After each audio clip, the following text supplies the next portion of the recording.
Assalamualaikum warahmatullahi wabarakatuh. Perkenalkan, nama saya Syakila Gibi Amanda dengan NIM 1914080005 dari jurusan Teknik Sipil Fisika A. Baiklah, kali ini saya akan membahas materi biofisika tentang struktur dan fungsi sel, di mana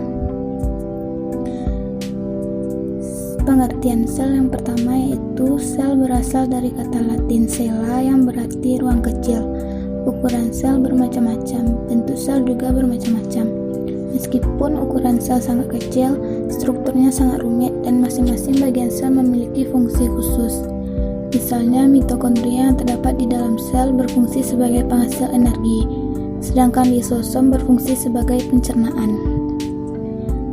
Selanjutnya, jenis-jenis sel. Yang pertama, prokariotik.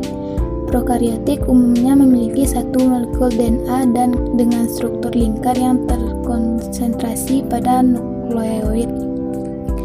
Prokariota seringkali juga memiliki bahan genetik tambahan yang disebut plasmid yang juga berstruktur DNA lingkar. Prokariota juga memiliki sejumlah protein struktural yang disebut sitoskeleton yang pada mulanya dianggap hanya ada pada eukariota.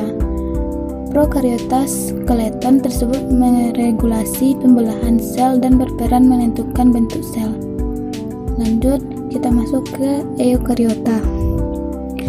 Tidak seperti prokariota, sel eukariota dalam bahasa Yunani eu sebenarnya dan karion memiliki nukleus. Diameter sel eukariota biasanya 10 hingga 100 mikrometer. Sitoplasma eukariota adalah daerah di antara nukleus dan membran sel. Selain nukleus, sejumlah organel lain memiliki hampir semua sel eukariota, yaitu pertama mitokondria, yang kedua retikulum endoplasma, yang ketiga badan Golgi, keempat periksisom, kelima lisosom. Baik sel tumbuhan maupun sejumlah eukariota uniseluler memiliki satu atau lebih vakuola, yaitu organel tempat menyimpan nutrien dan limbah serta tempat terjadinya sejumlah reaksi penguraian. Lanjut, struktur dan fungsi organel sel. Struktur dan fungsi organel sel yaitu yang pertama inti sel atau nukleus berfungsi sebagai pengatur dan pengendali semua aktivitas sel. Yang kedua yaitu mitokondria berfungsi sebagai pusat pembakaran atau pernapasan sel dalam kurung respirasi sel. Ketiga itu lisosom berfungsi untuk menghancurkan bakteri dan organel sel yang rusak. Keempat, badan Golgi berfungsi untuk pengeluaran zat dan metabolisme sel. Kelima, ribosom berfungsi sebagai tempat pembuatan atau sintesis protein. Keenam, dinding sel berfungsi untuk membentuk dan melindungi isi sel tumbuhan. Yang ketujuh, plastida atau kloroplas berfungsi sebagai tempat berfotosintesis.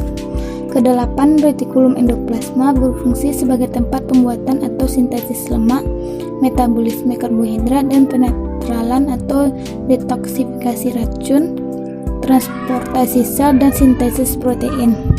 Dan yang kesembilan yaitu vakuola berfungsi untuk membantu sel untuk tumbuh, membesar dan menyimpan bahan-bahan penting dan produk sisa metabolisme sel.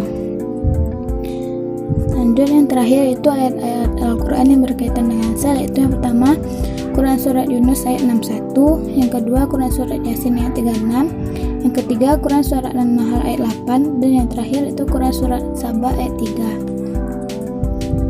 Terima kasih, semoga bermanfaat. Wassalamualaikum warahmatullahi wabarakatuh.